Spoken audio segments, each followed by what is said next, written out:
just like we talked about last week with the senior moms, and now is the time, you know, if you're entering into the school year, now is the time to start taking care of yourself and preparing yourself. It's also the time to take care of the relationship and start preparing the relationship for the empty nest. Yeah.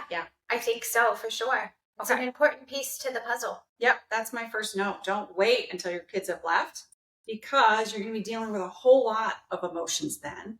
And that proactivity that you take is it's going to soften the blow. If you have things that you can go and do with your spouse and ways to fill up your time, and you're feeling connected to them, that'll help, right? That's going to help so much. Right.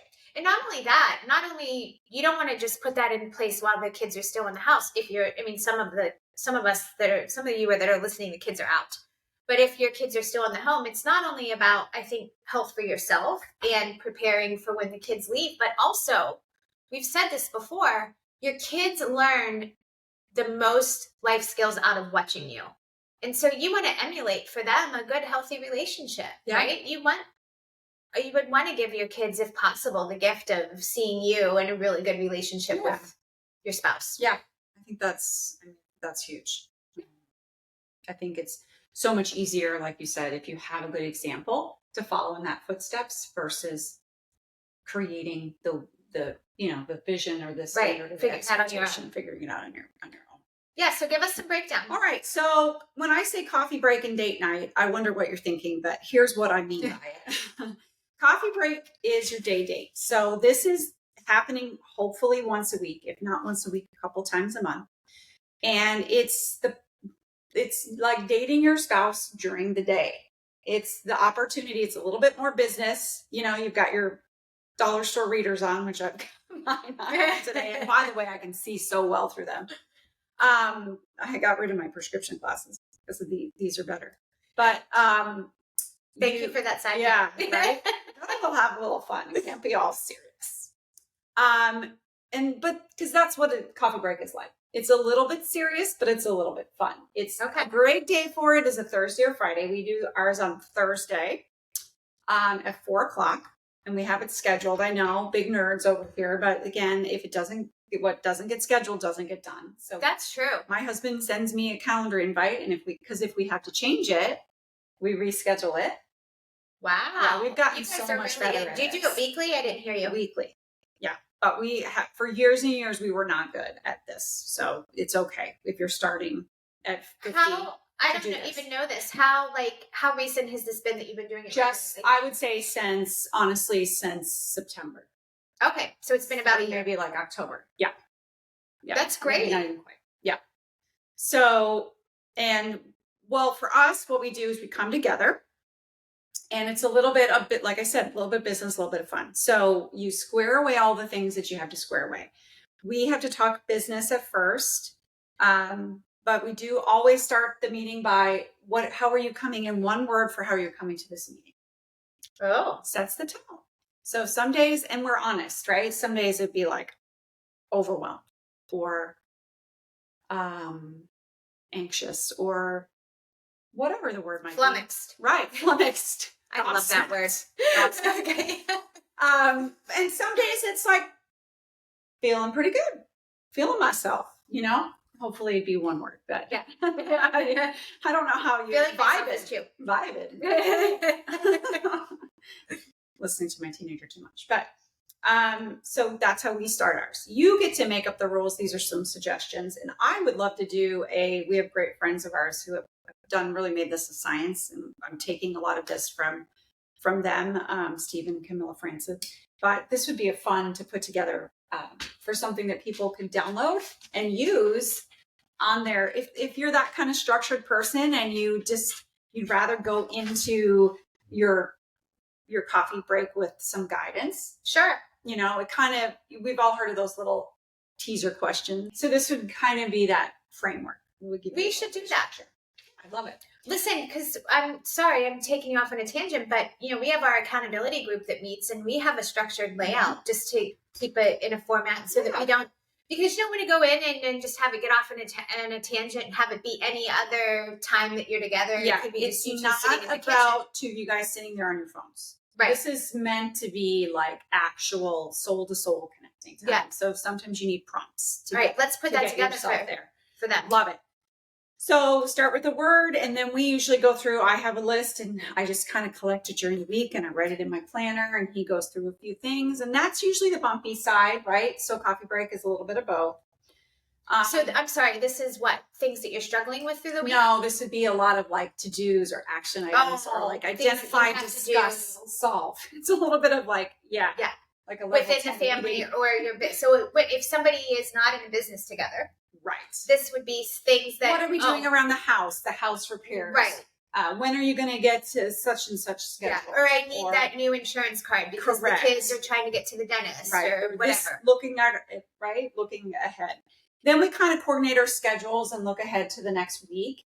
Look for opportunities for either, that's when it gets really fun, because then you can say, hey, we've got Friday night open and Lila's doing this. What are we going to do? And that way it's not like Friday and it's 3:00 and you're like, oh, right? Yeah. You can actually give some thought, and maybe that's when you go do the fun, novel thing that is so great for making memories, right? With each other. This is really great. Yeah.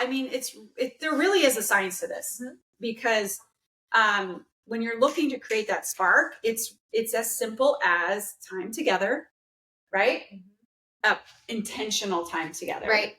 And then I think the other side of that formula is doing novel activities, but that's separate. So from there, after the schedule, then we start to look at, if it's like a 90-day kind of check-in, we'd like look back on our goals. So maybe once a quarter, we're actually staying and celebrating like how far you've come, and maybe seeing, okay, we've got to pick up on this thing or whatever. Yep. We'll look at our travel schedule, and then we'll finish with like future casting. So that's my favorite part, but my husband has futuristic as a strength. So he's really good at like picturing the future. And I really benefit from sitting there. And of course I get to say what it looks like and what it, sure. But when we're having a really great coffee break, we get to that part, because that's when you can get that excitement going for the future. And it's all about that. It's all about grabbing onto something exciting in the future to help you kind of feel lifted and uplifted. Yep. That's great. So you're basically daydreaming about the things that you want to have coming down the pipe. And because we've taken care of our to-dos and all of the identify, discuss, and solve issues. All the things you get bogged down with are out of your mind. So it opens you up to really Friday comes along and we get to have, romantic time. We don't have to talk about business. We get to be Mark and Lynn, husband and wife. That's great. That really is great. Right. It's actually, if the coffee break doesn't happen, the date night doesn't go well. So you're seeing that the date nights are exceptionally better if you have the coffee break. Yes, the coffee break is the pivotal piece for us because we work together. That might be very different for you, right? Right.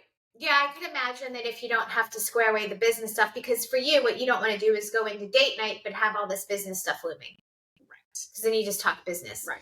But it's also maybe on date night, you're going to have a wonderful dinner and a glass of wine. It's the chance to sit clear-headed on a Friday at a coffee shop with the sun shining in. It's you looking at your husband during the day and connecting at a separate time other than date night. Yeah, it's great. Yeah. And also, beyond, whether you work together or not, there is still like business type check the box things that you can get off your plate there. I mean, maybe it's even just a struggle you're having with each other or something that's going on that you can sort of unpack and get past. So Absolutely. You can head into date night and just really enjoy each other's company. Right. And if you're a remarkable relator and you just love that quality time, that's your love language. It's that second opportunity with your husband during the week to, it's okay. Let's be frank. Date night, we know what the end goal is right there. If you're in a healthy romantic relationship. Yep. Coffee break is not that. It's more for your soul connection, right? So there's no outcome. It's not leading anywhere. You guys follow me, right? The date night is that. So the coffee break gets to feed your connection, your soul side of that. That's great.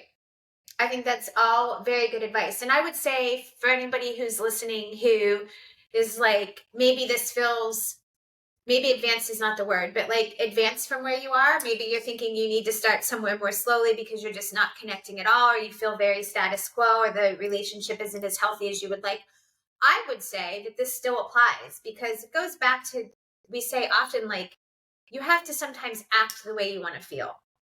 And it's not just going to get better on its own, and it's not going to get better by you sitting around doing nothing. And so even if you're both going into this and it feels a little clunky, or you've never done anything like this before, you're thinking like, oh, I can't even, like, what are we going to talk about? There's where a doubt, something that you have that sort of prompts you will be helpful, because it'll make it feel, and we're definitely going to, let's have this done for them. So when the episode comes out, we can link it. That you have a place to start, and you just, like anything else, it takes practice. Yeah. And I think that if you would put this into place as a practice, hopefully once a week, and even if it feels uncomfortable or not so fun, start doing it. I would bet within a month or 2 months' time, you're going to see a difference in your relationship. Yes. So this is ideally for that couple. I mean, we can drift apart, right? A little bit. So we're not talking about deep-rooted foundational issues in your relationship. That's going to be a counseling situation. Sure. We're talking about couples that have drifted a little bit, maybe grown apart a little bit, and they need a little jet fuel to pour on to the relationship. This is a great practice.